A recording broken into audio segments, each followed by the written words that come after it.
إن الحمد لله نحمده ونستعينه ونستغفره ونعوذ بالله من شرور أنفسنا ومن سيئات أعمالنا من يهده الله فلا مضل له ومن يضلل فلا هادي له وأشهد أن لا إله إلا الله وحده لا شريك له وأشهد أن محمدا عبده ورسوله يا أيها الذين آمنوا اتقوا الله حق تقاته ولا تموتن إلا وأنتم مسلمون يا أيها الناس اتقوا ربكم الذي خلقكم من نفس واحدة وخلق منها زوجها وبث منهما رجالا كثيرا ونساء واتقوا الله الذي تساءلون به والأرحام إن الله كان عليكم رقيبا يا أيها الذين آمنوا اتقوا الله وقولوا قولا سديدا يصلح لكم أعمالكم ويغفر لكم ذنوبكم ومن يطع الله ورسوله فقد فاز فوزا عظيما أما بعد فإن أصدق الكلام كلام الله وخير الهدي هدي محمد صلى الله عليه وسلم وشر الأمور محدثاتها وكل محدثة بدعة وكل بدعة ضلالة وكل ضلالة في النار. أعوذ بالله من الشيطان الرجيم. بسم الله الرحمن الرحيم. وإذ يمكر بك الذين كفروا ليثبتوك أو يقتلوك أو يخرجوك ويمكرون ويمكر الله والله خير الماكرين.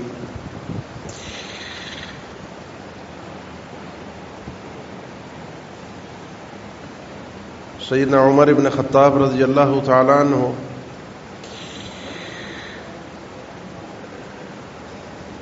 اسلامی تاریخ کا آغاز اللہ کے پیارے نبی جناب محمد الرسول اللہ صلی اللہ علیہ وسلم کی ہجرت سے فرماتے ہیں. اسلامی کیلنڈر پہلا سال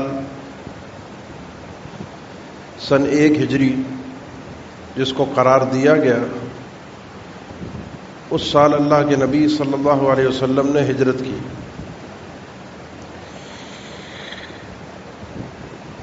آپ کی ولادت بھی تھی، آپ کی نبوت بھی تھی، آپ کی وفات بھی تھی، لیکن یہ امت صرف حادثات سے کوئی سبق نہیں لیتی جب تک اس حادثے میں عمل شامل نہ ہو. یہ امت عمل ہے. سن 1443 میں اس وقت ہم موجود ہیں ہجری کے. آج آپ کے سامنے اس ہجرت کے حوالے سے کچھ ایسے اسباق ہیں جو جاننا میرے اور آپ کے ایمان کے لیے ضروری ہے. آپ صلی اللہ علیہ وسلم 13 سال مکہ میں رہے نبوت ملنے کے بعد. اس عرصے میں وہ القابات جو آپ کو پہلے دیے گئے، صادق اور امین، سچے، امانت دار،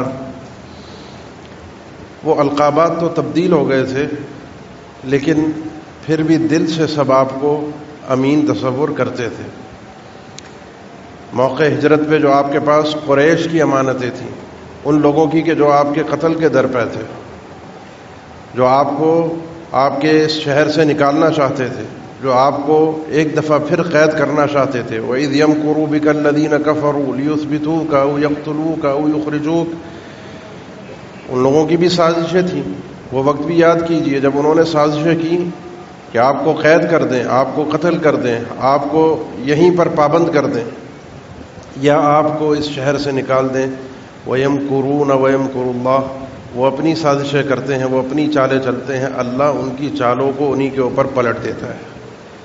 اس موقع پر آپ صلی اللہ علیہ وسلم ان کی امانتیں سیدنا علی رضی اللہ تعالیٰ عنہ کے سپرد کر کے آپ مکہ سے نکلے کہ کوئی یہ نہ کہے کہ چلے تو گئے لیکن ہماری امانتیں لے گئے. ان لوگوں کی کہ جو آپ کے قتل کے در پہ تھے.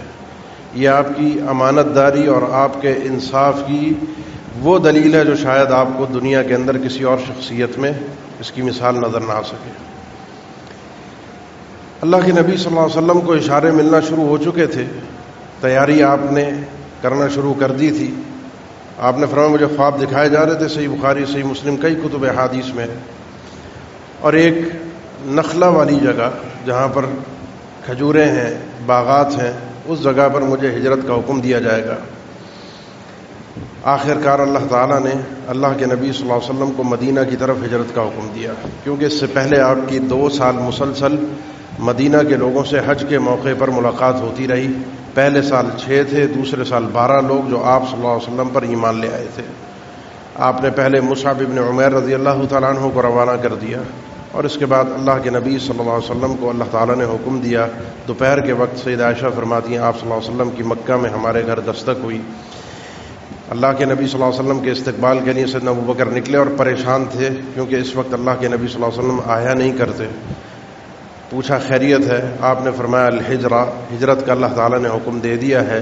انہوں نے فرمایا الصحبہ یا رسول اللہ، اللہ کے نبی تو ساتھ چلنے کی اجازت ہے یا آپ کو اکیلے ہجرت کا حکم دیا گیا ہے؟ فرمایا بالکل آپ کے لیے بھی حکم آیا ہے، آپ نے ساتھ جانا ہے۔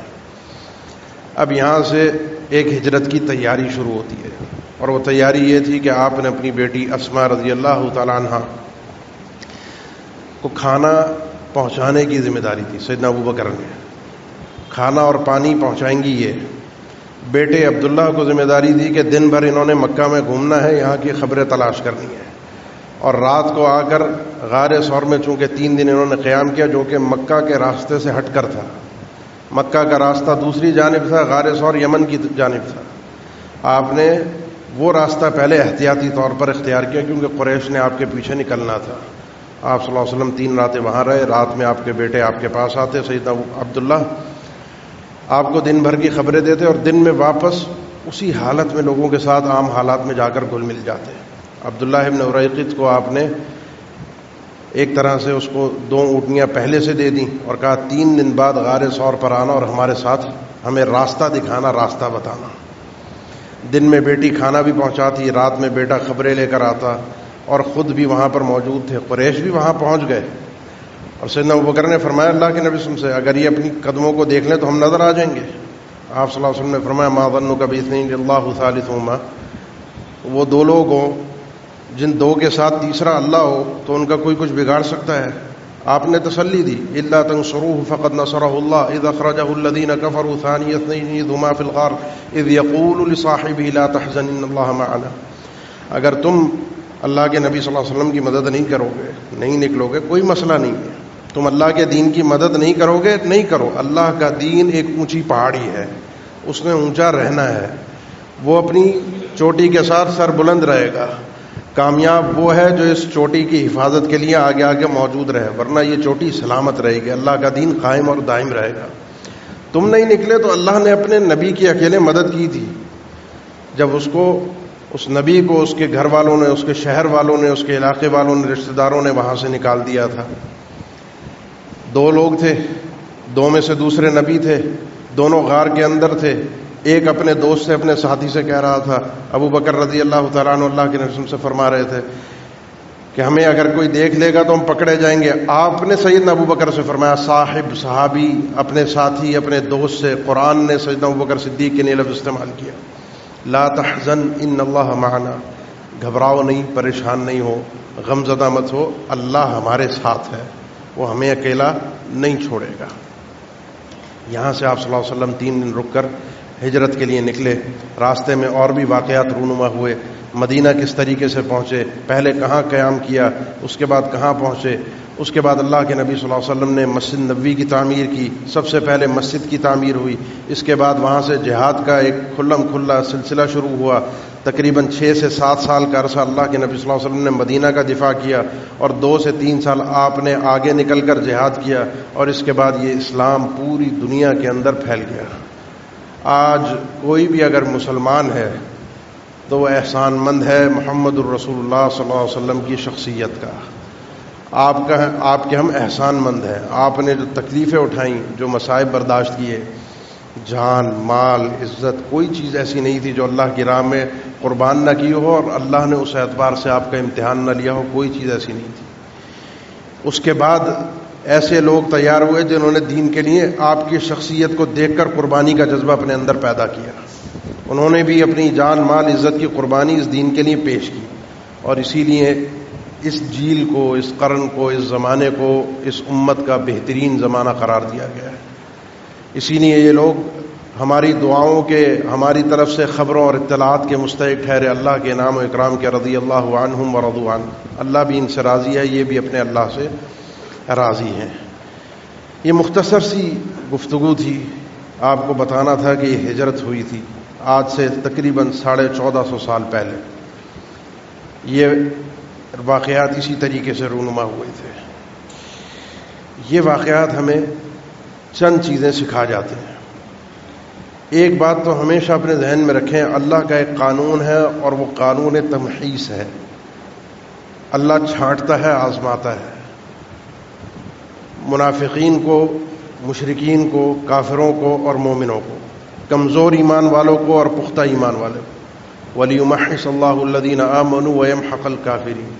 یہ جب مصائب اور مشکلات آتی ہیں تو دنیا کے مفادات کی خاطر لوگ اسلام کو چھوڑ دیتے ہیں، اسلام پر باتیں بھی کرتے ہیں، اسلام پر انگلیاں بھی اٹھاتے ہیں، کیونکہ اسلام کمزور ہے۔ یہ آزمائش کی چکی جب گھومتی ہے، پیستی ہے، تو اس میں پکا سچا مومن ہی اس میں کھڑا رہتا ہے۔ یہ چند لوگ تھے جو وہاں پر مکہ میں ایمان لے کر آئے تھے، مظالم سہتے رہے تھے، تکلیفیں برداشت کرتے رہے تھے۔ دو لوگ اللہ کی راہ میں اکیلے اللہ کی خاطر اپنا گھر بار، بیوی بچے، سب خاندان پیچھے چھوڑ کر نکل گئے۔ اس تمحیص کے بعد جو اللہ تعالیٰ نوازتا ہے، جو اللہ تعالیٰ عطا کرتا ہے، وہ انسان کی سوچ سے بھی بالا تر ہوتا ہے۔ وہ عزت ملتی ہے جس کا تصور نہیں ہوتا، وہ آزادی ملتی ہے جو انسان کے وہم و گمان میں نہیں ہوتی، وہ تمکین ملتی ہے جو اس سے پہلے انسان سوچ نہیں سکتا۔ اللہ کی طرف سے وہ اعزاز اور اکرام ملتے ہیں اور ایمان کی سلامتی مل جاتی ہے۔ یہ احسب الناس ان یترکوا ان یقولوا آمنا وهم لا یفتنون آزمائش کے بعد ہے۔ ایمان میں آزمائش آتی ہے، اس لیے اپنے ایمان کو چیک ضرور کیجیے۔ یا تو آزمائش آ نہیں رہی تو بھی مسئلہ ہے، اور اگر آ کر ہمارا ایمان کمزور ہے اور ہم بہک گئے، بھٹک گئے، سمجھوتا کر گئے، اپنے ایمان کا سودا کر گئے، تو یہ ہماری ناکامی اور بربادی ہے، آخرت اہل ایمان کے لیے۔ دوسری چیز، اللہ کے نبی صلی اللہ علیہ وسلم اسباب کو اختیار کر کے چلے تھے۔ اس ہجرت سے راجح قول کے مطابق تھوڑا ہی عرصہ پہلے، چند ماہ کہہ لیجئے یا ایک سال کہہ لیجئے، جو مورخین کا اختلاف ہے، اللہ کے نبی صلی اللہ علیہ وسلم کو اللہ تعالیٰ سبحان الذی اسری بعبدہ لیلا من المسجد الحرام الی المسجد الاقصی الذی بارکنا حولہ، راتوں رات، بلکہ رات کے ایک حصے میں مکہ سے مسجد اقصی اور مسجد اقصی سے آسمانوں سے واپس مکہ کے اندر، یہ راتوں رات ہوا ہے، رات کے ایک حصے کے اندر لے گیا، واپس لے بھی آیا، اور وہ مظاہر دکھائے اپنی قدرت کے جو اللہ کے نبی صلی اللہ علیہ وسلم نے اس سے پہلے نہیں دیکھے تھے۔ اگر ہجرت ہونی تھی تو یوں بھی ہو سکتی تھی، آپ کو اگر اللہ نے نکالنا تھا تو یوں بھی نکالا جا سکتا تھا، آپ کو اگر بچانا تھا تو اس کے اور بھی مثالیں اور طریقے پچھلی امتوں میں گزرے ہیں۔ عذاب اللہ کی طرف سے آتے ہیں، مشکلات اور پریشانیوں میں اللہ تعالیٰ دشمنوں کو مبتلا کر دیتا ہے، لیکن اللہ کا یہ نظام یہاں کے لیے نہیں تھا۔ ہر لوگ، ہر علاقہ، ہر زمانہ، یا کہہ لیجئے ہر ظالم، اللہ کا نظام اس کے لیے مختلف ہوتا ہے۔ یہ اس کی قدرت ہے اور یہی اس کی حکمت ہے۔ اللہ کے نبی صلی اللہ علیہ وسلم کو چلایا گیا، نکالا گیا، سواریاں بھی دی گئیں، راستہ بتانے کے لیے ایک انسان کا بندوبست بھی کیا گیا جو راستہ بتائے، ہمیں راستہ نہیں پتہ، حالانکہ وحی آ رہی ہے آسمان سے، وہ وحی جو آپ کو جنت کا راستہ بتا رہی ہے، لیکن اس وحی سے آپ کو دنیا کا راستہ نہیں دکھایا گیا، یہ بتانے کے لیے کہ اس دنیا میں اگر رہ کر جنت انسان نے حاصل کرنی ہے تو اس کے لیے محنت کرنی ہوگی، آرزوؤں، تمناؤں اور خواہشات پر وہ جنت والا راستہ، وہ وحی نہیں ملا کرتی۔ یہاں پر رہنا ہے تو یہاں کے حساب سے رہنا ہے۔ یہ دنیا اسباب کے ساتھ ہے، اسباب کے ساتھ ہی زندگی گزارنی ہے۔ سیدنا ابو بکر نے بھی رضی اللہ تعالیٰ عنہ اسی طریقے سے اسباب اختیار کیے، اپنے پورے گھر کو اس خدمت پر لگا دیا۔ پہلے گھر کی تربیت بھی اسی انداز کی تھی نا، کسی نے بھی نہیں روکا، کسی نے بھی نہیں پوچھا ہمیں چھوڑ کر کہاں جا رہے ہو، اکیلے جا رہے ہو، تم نکل جاؤ گے تمہارے دشمن پیچھے، ہمارا کیا کریں گے، آپ نہ جاؤ ہمیں بھی ساتھ لے جاؤ، کہاں جا رہے ہو۔ بیٹی کو کہا کھانا پہنچانا ہے، بیٹے کو کہا خبریں لے کر آنی ہے۔ کسی نے بھی اپنی جان کی پرواہ نہیں کی، اس لیے کہ اللہ کے نبی صلی اللہ علیہ وسلم کی ہجرت کا معاملہ ہے، اور خود بھی ساتھ چلے گئے، خود بھی اللہ کے نبی صلی اللہ علیہ وسلم کے ساتھ غار میں رہے، خود بھی گھبرائے، خود بھی پریشان ہوئے، لیکن تسلی بھی اللہ کے نبی صلی اللہ علیہ وسلم نے دی۔ یہ جو پورے گھر کو ساتھ ملانا ہے، اس کے بغیر انسان دین اسلام پر صحیح طریقے سے عمل نہیں کر سکتا۔ جب تک گھر سے انسان کو سپورٹ نہیں ہوتی، جب تک اولاد کی طرف سے سپورٹ نہیں ہوتی، جب تک یہ ساتھ مل کر کھڑے نہیں ہوتے، جب تک یہ ساتھ جذبہ نہیں دیتے، جب تک یہ تعلق نہیں بنانے کی کوشش کرتے اللہ کے ساتھ، جب تک میں اکیلا کچھ نہیں کر سکتا، نہیں تو گھر بکھر جایا کرتے ہیں، گھر ٹوٹ جایا کرتے ہیں۔ اور اس سے پہلے اپنے گھر کی تربیت بھی اسی انداز سے کرنے کی ضرورت ہے۔ وہ سوچ، وہ ایمان، وہ تقوی، وہ عمل، یہ ساری سوچ اپنی اولاد کو دینے کی ضرورت ہے۔ اس کے بعد جا کر ایک خاندان اس قابل بنتا ہے کہ اللہ تعالیٰ اس خاندان کو چنے اپنے دین کی خدمت کے لیے۔ یہ خاندان آل ابی بکر ہے، اس خاندان کے اسلام پر بڑے احسانات ہیں، جس کو کئی صحابہ نے اس کا اعتراف بھی کیا ہے، اور اللہ کے نبی صلی اللہ علیہ وسلم نے خود سیدنا ابو بکر رضی اللہ تعالیٰ عنہ کا اعتراف کیا ہے کہ وہ آدمی اپنی وفات سے چند دن پہلے آپ نے فرمایا ان من امن الناس علی بصحبتی ومالی ابا بکر، وہ انسان سارے میرے دوستوں میں سے، صحابہ میں سے، تعلق داروں میں سے جس کے مجھ پر سب سے زیادہ احسانات ہیں، اس کی دوستی کے، اس کے ساتھ دینے کے، اس کا ساتھ نبھانے کے اور اس کے مال کے، وہ ابو بکر ہیں۔ میں نے سب کے احسانوں کا بدلہ اس دنیا میں انسانوں کے پورا کرنے کی کوشش کی ہے۔ یہ ایک انسان ایسا ہے جس کے احسانات کا بدلہ میں پورے طریقے سے ادا نہیں کر سکا۔ جب تک آپ نبی نہیں تھے، آپ خود کماتے تھے، آپ تجارت کرتے تھے، مشہور تاجر تھے، آپ نے بکریاں بھی چرائی ہیں، یہ دو پیشے اہل مکہ کے تھے، آپ نے یہ کام کیے۔ لیکن جب آپ کو نبوت کی ذمہ داری دے دی گئی تو آپ کو کام کاج سے اللہ نے روک دیا۔ اب آپ نے عبادت کرنی ہے۔ ابتدائی وحی کے اندر ہی یا ایھا المدثر قم فانذر وربک فکبر یا ایھا المزمل قم اللیل الا قلیلا نصفہ وانقص منہ قلیلا، یہ ابتدائی وحی جو تھی اسی کے اندر آپ کو بتا دیا آپ کا کام ہے تبلیغ، عبادت، دن کے اندر لوگوں سے ملنا، لوگوں کو دین سمجھانا، کام کاج آپ نے چھوڑ دینا ہے۔ اس کے بعد جس شخصیت نے آپ کو اپنے مال سے سب سے زیادہ فائدہ پہنچایا ہے، آپ کا خیال رکھا ہے، آپ کا ساتھ دیا ہے، آپ کو کوئی تکلیف نہیں پہنچنے دی، وہ سیدنا ابو بکر صدیق رضی اللہ تعالیٰ عنہ۔ اس کا مطلب کیا ہے؟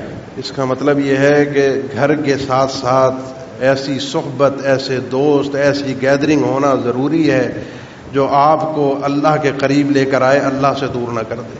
ہمیشہ تعلق بنانے میں، ہاتھ ملانے میں، دوستی کرنے میں، دل کی باتیں کرنے میں، یہ نہ دیکھیے کہ بچپن سے کون میرے ساتھ چلا رہا ہے، یہ دیکھیے کہ کون آدمی سچا ہے، کون آدمی مجھے اللہ کے قریب کرنے والا ہے۔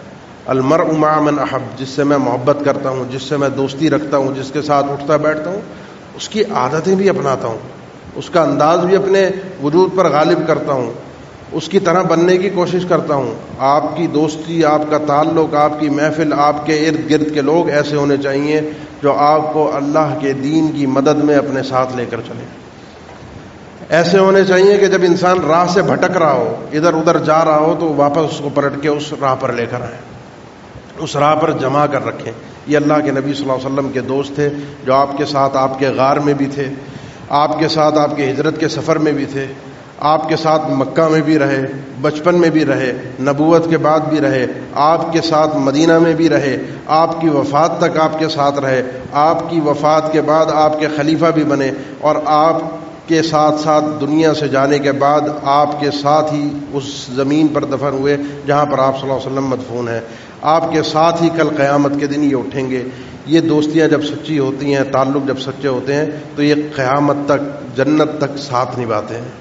اس لیے اپنی دوستیوں کا ضرور خیال رکھیے، اپنی محبت کا ضرور خیال رکھیے کن لوگوں سے ہے۔ اس سارے معاملے کے اندر، اس سارے ہجرت کے سفر کے اندر ایک اہم ترین چیز جو قابل غور ہے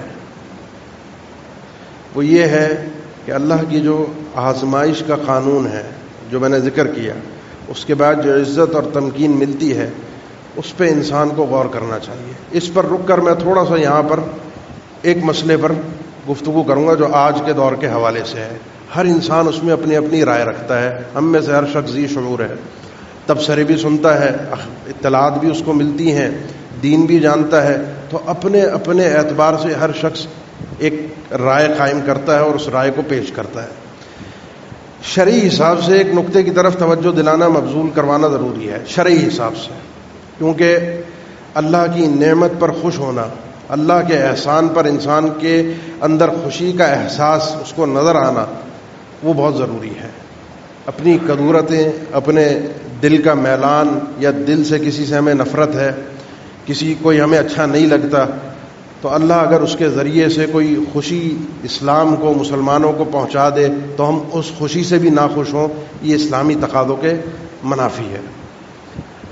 اللہ کے نبی صلی اللہ علیہ وسلم کے دور میں آپ کے سامنے دو طاقتیں تھیں، دونوں کافر تھے، ایک فارس ایک روم، ایک پرشیا اور ایک روم کی طاقت تھی، یہ عیسائی تھے، وہ آتش پرست تھے۔ جو فارسی تھے، جو آتش پرست تھے، وہ مسلمانوں کے زیادہ سخت مخالف اور دشمن تھے۔ رومی بھی دشمن تھے، عیسائی بھی دشمن تھے، وہ بھی مخالف تھے، لیکن ان کی مخالفت اس حد درجے کی نہیں تھی جس درجے کی ان کی تھی، اور ان دونوں کی جنگیں ہوتی رہتی تھی، کبھی یہ غالب کبھی یہ غالب۔ ایک موقع پر یہ فارسی غالب آئے رومیوں پر، رومیوں کا مغلوب ہونا مسلمانوں کو تھوڑا سا غمزدہ کر گیا، کیونکہ وہ ان کے ساتھی تھے، ان کے تعلق کوئی رشتہ داری تو نہیں تھی، لیکن ان کے ساتھ تھوڑا سا سختی والا، دشمنی والا تعلق کم تھا بنسبت ان کے۔ دو دشمن ہیں، یہ عقل بھی کہتی ہے اور یہی شریعت نے سمجھایا ہے، جب آپ کے سامنے دو چیزیں ہوں، ان دونوں میں سے جس کا نقصان کم ہے آپ اس کو اختیار کریں گے، زیادہ نقصان دہ چیز کو آپ کبھی اختیار نہیں کریں گے۔ جب وہ مغلوب ہوئے، اس کے بعد مسلمانوں کے لیے تھوڑا سا ایک معاملہ پیچیدہ ہوا۔ اللہ تعالیٰ نے سورۃ الروم کی ابتدائی آیت نازل فرمائی، الف لام میم غلبت الروم فی ادنی الارض وهم من بعد غلبهم سيغلبون في بضع سنين لله الامر من قبل ومن بعد ويومئذ يفرح المؤمنون بنصر الله ينصر من يشاء۔ یہ آج رومی مغلوب ہو گئے، لیکن تھوڑے ہی عرصے کے بعد، چند بضع سنین، چند سالوں کے بعد یہ دوبارہ غالب آئیں گے۔ للہ الامر من قبل ومن بعد، اللہ کے فیصلے ہوتے ہیں ہمیشہ، پہلے بھی اور بعد بھی۔ اللہ اپنی حکمتوں سے اس دنیا کے معاملات کو چلاتا ہے، اور جس دن رومی غالب آئیں گے، جس دن رومی غالب آئیں گے، یومئذ یفرح المؤمنون بنصر اللہ، اس دن مومن اللہ کی اس مدد سے خوش ہو جائیں گے۔ رومیوں کے غالب آنے پر مومنوں کو خوشی ہوگی کہ اللہ نے مدد کی، ینصر من یشاء، اللہ جس کی چاہے مدد کرے۔ اگر یہ بات قرآن کی یہ بات ہو، وَيُذْهِبْ غَيْظَ قُلُوبِهِمْ وَيَشْفِ صُدُورَ قَوْمٍ مُؤْمِنِينَ، اللہ تعالیٰ جو مومنوں کے دل کا غیظ و غضب ہے اس کو ختم کرے گا، ان دشمنوں کے انجام کو دکھا کر ان کے کلیجے کو، ان کے سینے کو ٹھنڈا کرے گا۔ اگر یہ باتیں آپ کو سمجھ میں آ رہی ہیں تو حالیہ تناظر کے اندر ان آیات سے آپ کو بہت کچھ سیکھنے اور سمجھنے کو مل سکتا ہے۔ وہ دشمن جس نے مدرسوں کے اوپر حملے کر کے سینکڑوں کی تعداد میں، جو تعداد ہمیں بتائی جاتی ہے میڈیا پر، بچے، معصوم بچے قتل کیے، آج اگر اس کی ہزیمت پر ہم خوش نہ ہوں تو پھر کب خوش ہوں گے؟ آج اگر اس کے بھاگنے پر، اس کے شکست خوردہ ہونے پر بھی اگر ہمیں خوشی نہیں ہے، اور اس کے لیے ہمارے پاس ایسے آزار ہیں کہ ہم پیش کر کے یہ ثابت کرنا چاہیں کہ نہیں جی وہ ہار کر نہیں بھاگا، یا اب جو آئے ہیں وہ بہتر نہیں ہیں، تو میرے بھائی، یومئذ یفرح المؤمنون بنصر اللہ، اس آج جو انسانی حقوق کا جو چیمپئن یہ بن کر بیٹھا تھا ہے، اس نے جو مظالم ڈھائے ہیں اسلامی ممالک پر، جتنے قتل کیے ہیں، جتنے مسلمانوں کو صرف لا الہ الا اللہ کی بنیاد پر اس دنیا سے اٹھایا ہے، اگر اس کے شکست خوردہ ہونے پر، بھاگنے پر ہمیں خوشی نہیں ہے تو اس ہجرت سے جو ملنے والا سبق ہے وہ ہم صحیح طریقے سے سمجھ نہیں پا رہے۔ یہ میں جو سمجھا ہوں قرآن و حدیث سے، صرف میں نہیں، جو مفسرین نے ذکر کیا ان آیات سے وہ میں نے ذکر کیا ہے۔ کسی کو سمجھ میں آتی ہے بات، کوئی مطمئن ہوتا ہے، اچھی بات ہے، کسی کے پاس اور دلائل ہیں، کسی کے پاس اپنے اور تبصرے ہیں، کوئی کسی اور حقائق سے بھی واقف ہے تو وہ اپنی رائے رکھ سکتا ہے۔ آپ نے اللہ کو اپنے عمل کا اپنی سوچ کا جواب دینا ہے، میں نے اللہ کو اپنے عمل کا اپنی سوچ کا جواب دینا ہے، لیکن میری ایک ذمہ داری بڑھ کر ہو جاتی ہے، اور وہ ذمہ داری یہ ہے کہ جب یہ ممبر ملتا ہے تو قرآن و حدیث کی روشنی میں انسان لوگوں کی رہنمائی ضرور کرے۔ لہذا یہ جو ہجرت کا واقعہ ہے ہمیں یہی چیز سکھاتا ہے کہ پہلے اللہ آزماتا ہے، اللہ امتحان لیتا ہے، اس حد تک امتحان لیتا ہے کہ وما ضعفوا وما استکانوا، اللہ کے نبی صلی اللہ علیہ وسلم کو سخت ترین تکلیفیں دی گئیں، کسی لمحے آپ صلی اللہ علیہ وسلم کمزور نہیں پڑے، کسی لمحے آپ کے دل کے اندر بزدلی نہیں آئی، کسی لمحے آپ کو یہ نہیں لگا کہ اللہ نے مجھے اکیلا چھوڑ دیا ہے، ورنہ اس حد تک اللہ آزماتا ہے وَزُلْزِلُوا حَتَّى يَقُولَ الرَّسُولُ وَالَّذِينَ آمَنُوا مَعَهُ مَتَىٰ نَصْرُ اللَّهِ۔ یہ اللہ کے قوانین ہیں، لیکن اس کے بعد جو عزت ملتی ہے، جو تمکین ملتی ہے، وعد اللہ الذین آمنوا منکم وعملوا الصالحات لیستخلفنہم فی الارض کما استخلف الذین من قبلہم۔ اللہ کا اہل ایمان اور عمل صالح کرنے والوں سے وعدہ ہے اللہ ان کو زمین پر ضرور بالضرور حکومت اور خلافت عطا کرے گا، یہ عطا کرے گا، اللہ کا وعدہ ہے، وعد اللہ نے وعدہ کیا ہے، لیکن اس شرط کے ساتھ آمنوا منکم وعملوا الصالحات، جو ایمان لائے گا، جو عمل صالح کرے گا اس کو یہ چیز ملے گی، اور جس کے پاس یہ چیز نہیں ہوگی اللہ سے اس کا وعدہ نہیں ہے۔ اس لیے اپنے ایمانوں کو چیک کرنا ہمیں ضروری ہے۔ اس ہجرت کے بعد اللہ کے نبی صلی اللہ علیہ وسلم نے مکہ فتح کیا 8 سال کے بعد، 8 سال میں مکہ فتح ہو گیا۔ 8 سال کے عرصے میں جس جگہ سے آپ صلی اللہ علیہ وسلم پریشان ہو کر ایک طرح سے آپ کے قتل کے درپے جو لوگ تھے انہوں نے آپ کو نکلنے پر مجبور کیا، 8 سال بعد آپ اسی شہر میں فاتح بن کر داخل ہوئے اور ان سب کو معاف کر دیا۔ اس 8 سال کے عرصے کے بعد جب مکہ فتح ہو گیا، اس میں بھی بہت سارے اسباق ہیں، لیکن اس کے بعد آپ صلی اللہ علیہ وسلم نے حکم ارشاد فرمایا کہ لا ہجرت بعد الفتح، اب فتح مکہ کے بعد ہجرت نہیں ہوگی مکہ سے، اب مکہ فتح ہو گیا، جو مکہ میں ہے وہ مکہ میں، جو مدینہ میں وہ مدینہ میں۔ ہاں آج بھی اگر کہیں کوئی ایسی صورتحال ہوتی ہے، کوئی کافروں کے علاقے میں ہے، ان کی حکومت کے تحت ہے، اور اس کو اپنے دین پر جو بھی مشکلات آتی ہیں اس کو تنگ کرتے ہیں، اس کو پریشان کرتے ہیں، وہ ہجرت کر سکتا ہے۔ لیکن ہم لوگ جو ہیں، ہمارے لیے اللہ کے نبی صلی اللہ علیہ وسلم نے ہجرت کا ایک اور مفہوم دیا ہے جو صحیح بخاری کی حدیث ہے۔ آپ صلی اللہ علیہ وسلم نے فرمایا اب ایک مہاجر وہ بھی ہے، والمہاجر من ہجر ما نہى اللہ عنہ ورسولہ، او کما قال صلی اللہ علیہ وسلم، مہاجر اب وہ ہے جو ہر اس کام کو چھوڑ دیتا ہے، ہر اس کام کو ترک کر دیتا ہے جس سے اللہ تعالیٰ نے منع فرمایا ہے۔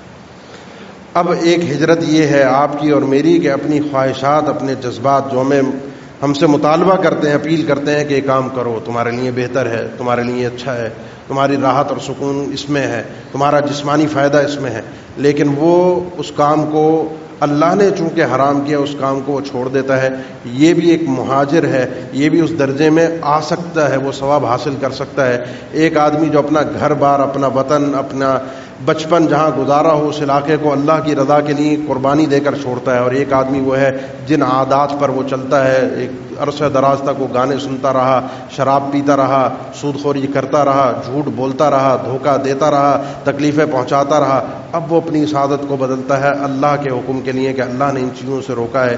یہ بھی ایک طرح کا مہاجر ہے جس نے اپنے آپ کے اوپر ضبط کیا ہے، اپنی ان چیزوں کو چھوڑا ہے جس کا یہ عادی تھا، جس کے بغیر اس کے لیے جینا ممکن نہیں تھا۔